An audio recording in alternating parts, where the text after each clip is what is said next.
The name Perkins carved in stone. Below a Gothic tower, a boy navigates with a cane. A title: Transitioning from High School to College, with Betsy, Brint, and Mary Alexander. My family lives in Texas, in North Texas, and in Texas they have very specific rules and laws, just like most states, that say you have to start talking about transition within the IEP meeting at a certain point. And I was really fortunate that the services in Texas, as for the blind and visually impaired, say that's not soon enough. No matter what the law says, we really encourage parents to start it much earlier. And so Cooper received services from the time he was 3 years old. We started talking about college from that point. You know, will he be able to or not? Because we didn't know until he was maybe 4.5 that he was cognitively able to do some of the things that would be expected of you, you know, at college. And now, of course, he's brilliant, but we didn't know that then. And so as a parent, you know, it was hard for us to think that direction, because we just didn't know. We had no idea. He didn't walk until later. And so, you know, you still have hopes and dreams. And so we started, when he transitioned out of the little baby program into the school system in kindergarten, he asked me before he went, he said, "Mom,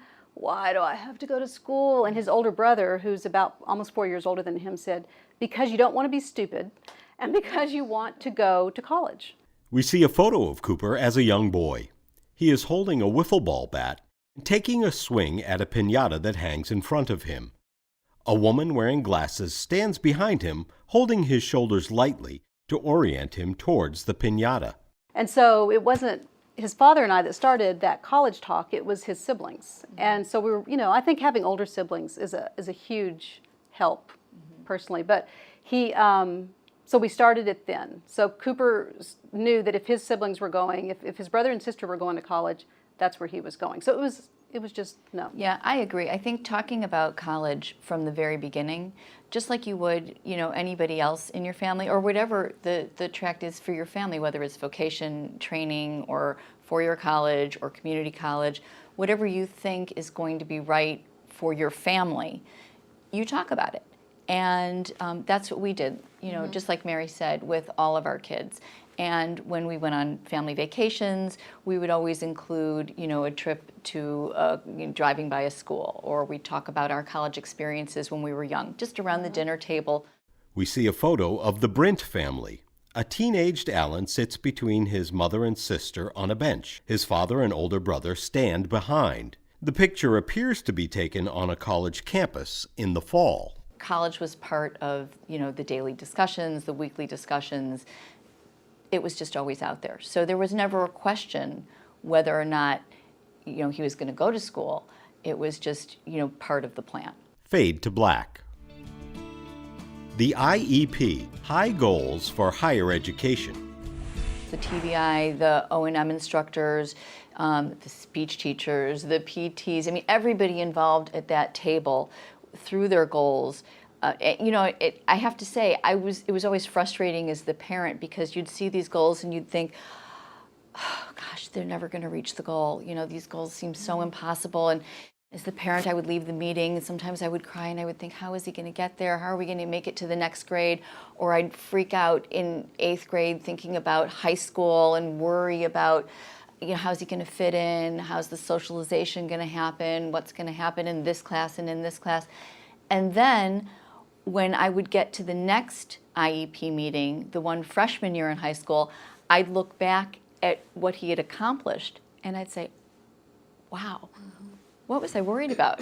You know, look how far he's come. And so they know, you know, these teachers, the trust that you have to have in these teachers, and sometimes you have to push them a little bit too, depending on what your team is about, and sometimes the parents know better than the teachers. But they do. They seem to really look to the future, and they know. And when you look back, I sometimes find that more useful to see how far they've come in that year, almost than looking forward.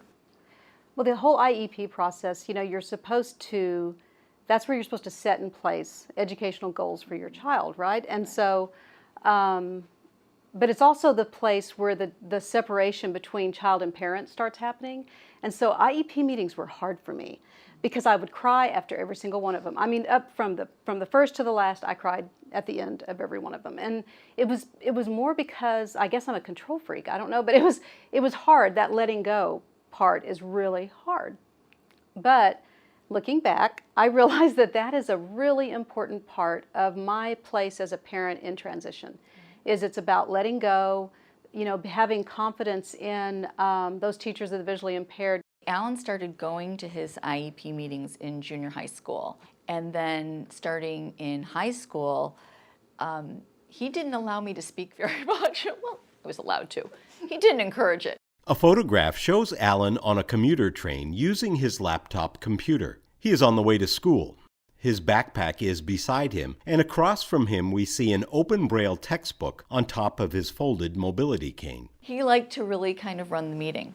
It was very important to him to be a leader, and I think that was very good for him.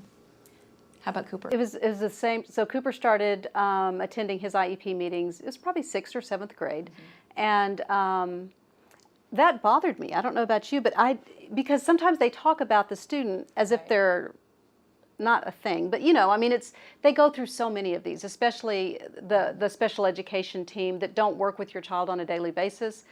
They just know the boxes that they have to check, you know, and it's the people that give direct services that actually have the relationship. And so it tends to happen more on that SPED team where, you know, did we do this form? Did we do that form? And I just didn't want Cooper to feel objectified or to feel, you know, badly, I guess, because... Did he feel that way? No, it was me. And that, you know, it was another another reason to cry. Are you kidding? It was all about him.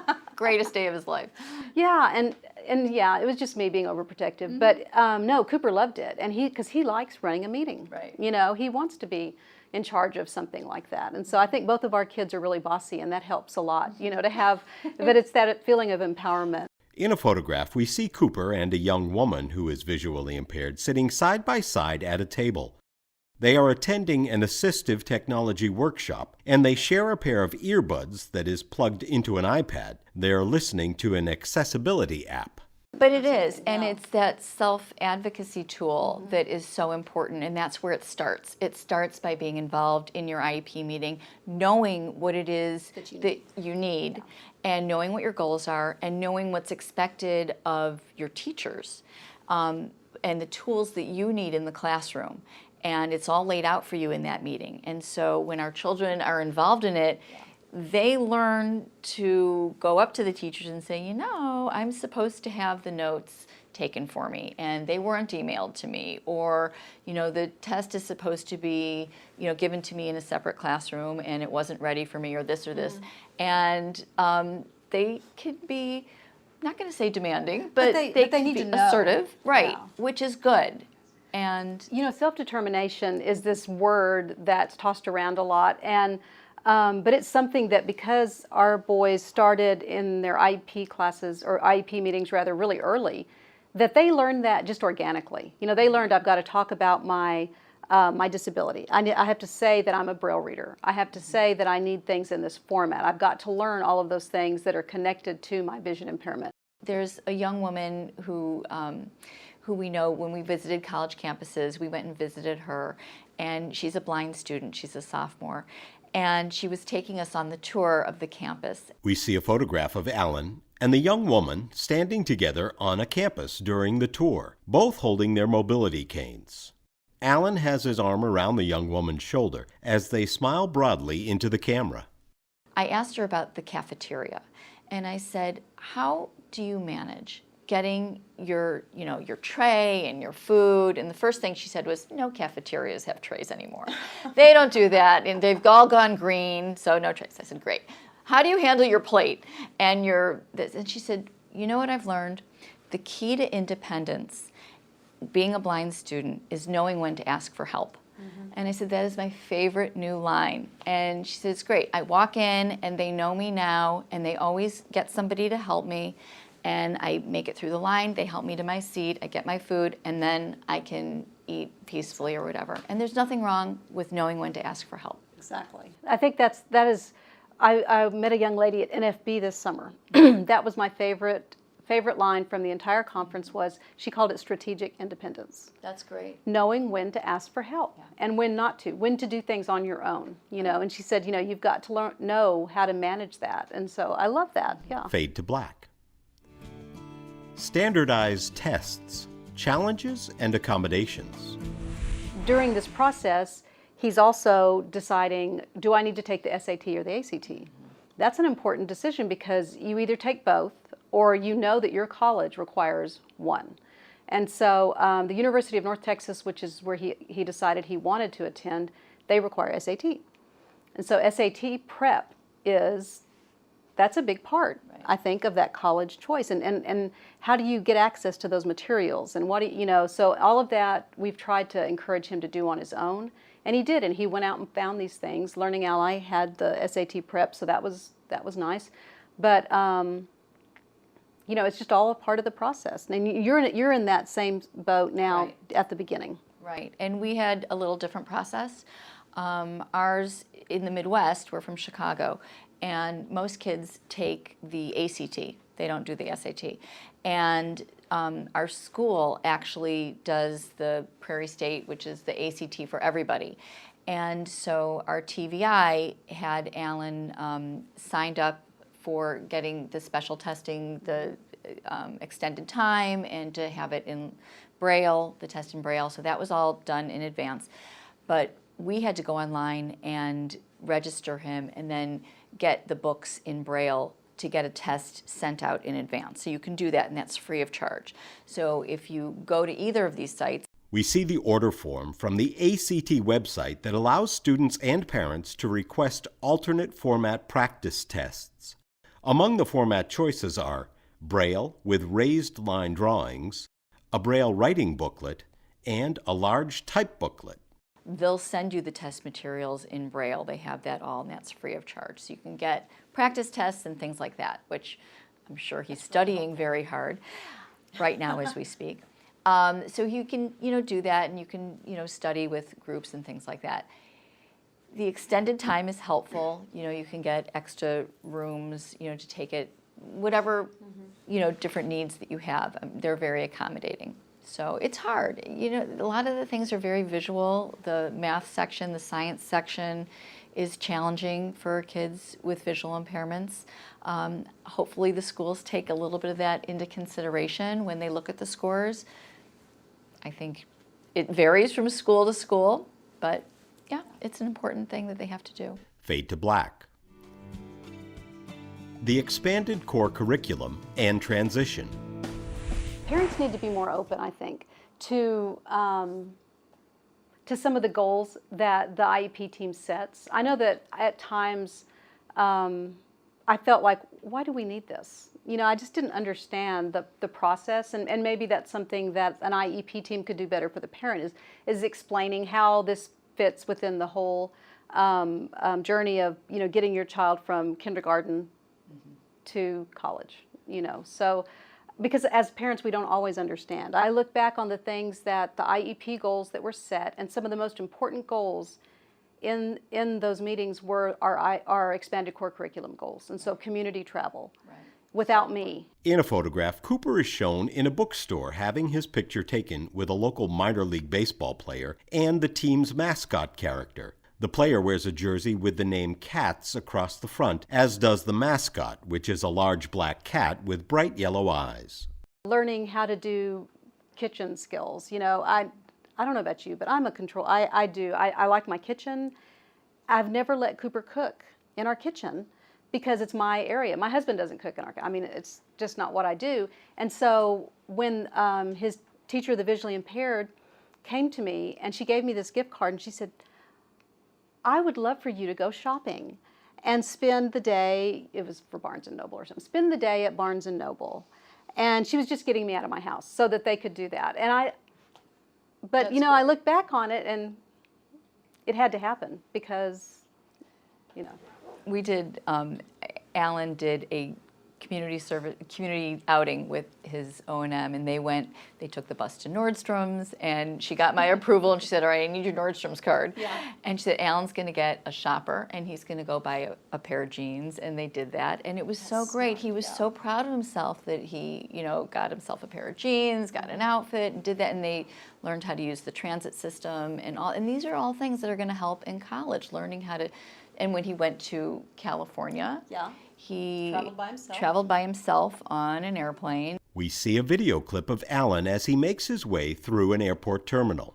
With his right hand, he sweeps his mobility cane, and he pulls his carry-on bag with his left hand.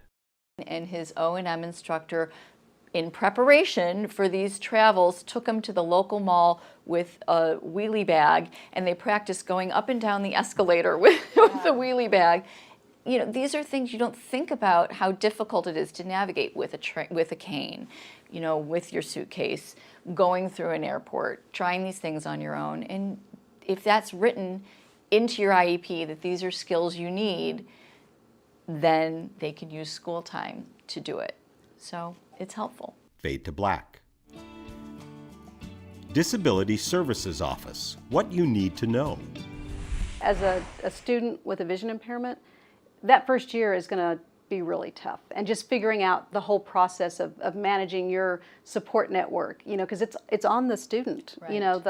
The ADA, you go from being under the law under IDEA to being under the law under ADA, and the requirements are just completely different, and so it's all going to be student activated. No one is going to come and ask them, what can I do for you today? Right. Are you getting what you need? That's not going to happen. Yeah, we noticed, we visited several different schools, and the disability offices are fantastic. They're all, every single one has said, we're willing to do whatever it takes, whether it was a large school or a private college, a small private school, whatever it was, they're all more than willing to do, anything the student needs, but it's completely student-driven, just like you said. So the student really needs to know what it is they need, what services, and what's out there and what's available. We see in a photo 2 young women sitting in front of computers in a college disability services office.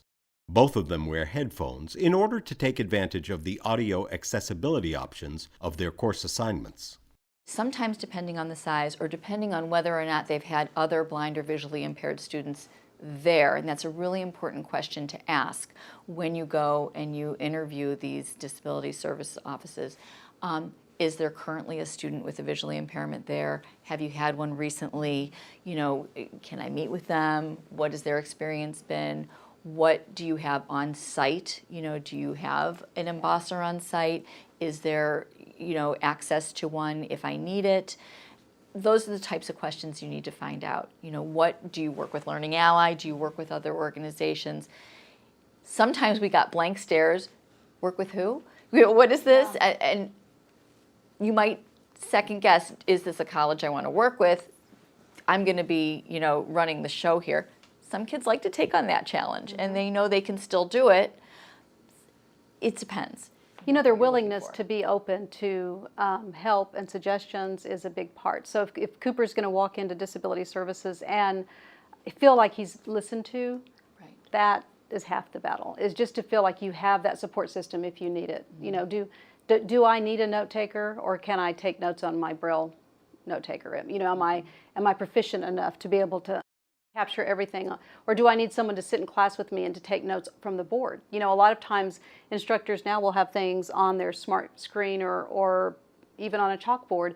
How does a student who's blind access that information? So that you have to know how to ask for what you need. When you go into an office of disability at a school, you want to make sure you ask about orientation and mobility services.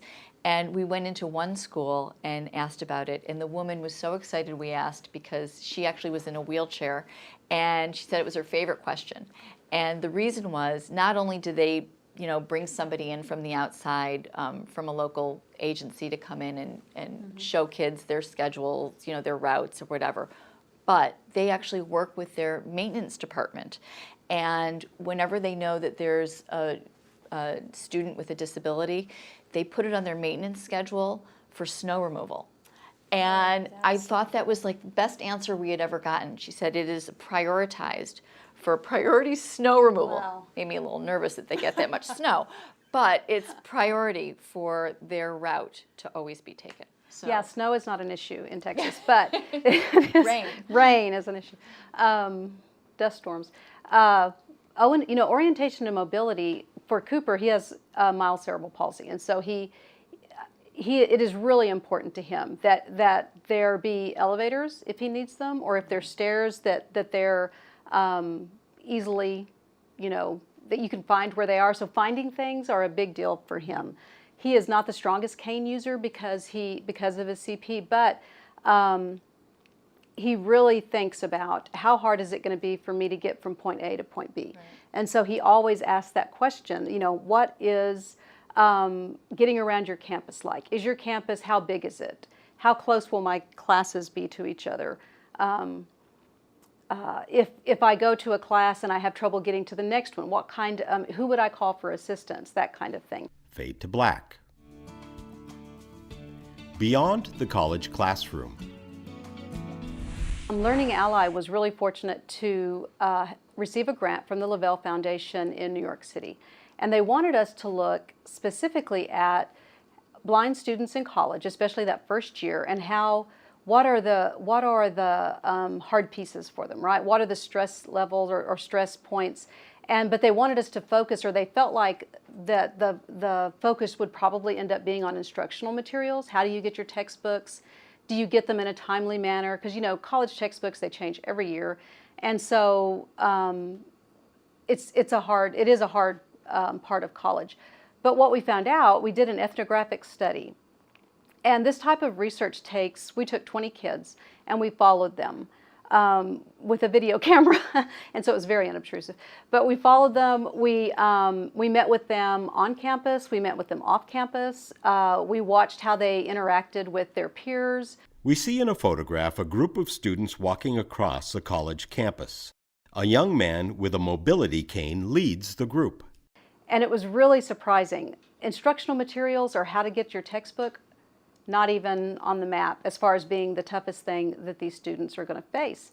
And so being a parent, just going into that same process, I'm not going to say it was surprising, because it really wasn't that surprising to me, that the topics that came up as being the stressors, but I was surprised that it was as prevalent. So one of the toughest things for a student who has a vision impairment is probably the social or the peer interaction.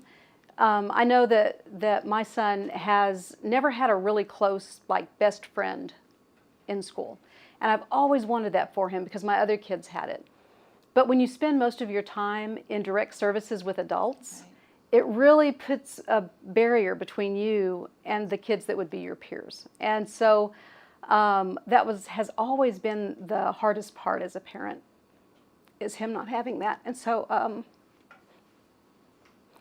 when I saw all 20 of these young people had the same issues, but they were wise enough, most of them were wise enough to realize that in college, some of those barriers are actually gone. Mom and dad aren't in the way, we're not imposing ourselves, or hopefully they're not. And so some of the kids bloomed in that, but some of them still struggled. The social piece, the thing that when I saw that Lavelle study, it tore at my heartstrings also, because that social piece keeps coming up. And it is the hardest part for kids who are blind or visually impaired. And getting involved in an organization, an activity, a sport, a club, a music group, whatever it is, always makes a big difference. So, what we're going to encourage Alan to do, which is what he did in high school, is to try, when he gets to college, to become involved in something right away. And the kids that that we've talked to who are blind and who are in college, who are involved, have a much easier time socially. And also to get a roommate, and it's tempting to try and use your disability to get a single because you can, because you need the space. You know, you have all this extra equipment. Right. You don't want your screen reader or Right. You have all these reasons why you could qualify for a single, but we're going to encourage him to get a double because having that person there forces you into a social situation, you know, just to have somebody to go to a meal with or maybe to drag you out on a Saturday night, and it's a good thing. So the socialization, I think, is really, really key. Fade to black. Takeaways. You know, in high school, they're so sheltered and so protected, and we provide everything for them, make sure things are in Braille, and are almost too much involved in what their education requires. But then in college, it's suddenly on them. And so if they're not prepared, it's going to be a real struggle. And most of our kids in the United States are probably not as prepared as they need to be. And then just managing yourself and your time and knowing what's the best assistive technology to use. So do I use something like my Braille note taker, or would it be better just to use my phone and record notes? Or, you know, do I need to make sure I have tactile drawings of you know, some of the algebra? But I have to just let go because he needs to learn those things on his own. Cooper smiles broadly in a photograph taken at his high school graduation. He holds his mobility cane while his sister hugs him from behind. And that's the hardest thing as a mom. They'll figure it out. Through this entire thing is letting go and letting them fail, letting them have successes on their own so that they feel proud of it. Right. You know. And things just take longer. And that's why I think I think that I've failed a little bit as not preparing him as well as I should have, is that I'm always in such a hurry. Yeah. That it's easier for me to tie the shoes or, you know, for me to pack the bag because I don't have enough time to wait to teach him to do it, or, you know, because it takes him a little bit longer. So that's a really good point. The time is that they, even in college, they need to learn to build in time. You know, it's going to take you this amount of time because you're not going to have people there doing those things. And so if you do it on your own, how much time is it going to take you? And, you know, same with college. College Yes. is going to take a little longer. Yes. You know, it's, yeah, don't expect to get through college in 4 years. That doesn't happen for everybody. Even our sighted kids, it will not happen. And so you know, you have to be ready and just tell yourself, I'm in no hurry. Right. You know, my career goals are the same regardless of if it's taken 4 years or 6 years. Right. So, I mean, it could be 4 years, and that's fine. But because things, you know, math takes longer, and you know, it's just so cumbersome that what we're telling Alan is instead of taking, you know, 4 or 5 classes your first semester, take 3. yeah. You know, and learn it a little better. Take that extra time, you know, to give yourself to do the homework and Take the to tutoring, prepare. you know, Right. use the tutors, use all of the services that are available to you, Right. to all students, and make sure Yeah. you have the time to do it. So expectations are the same, but it may just take a little bit longer. Fade to black.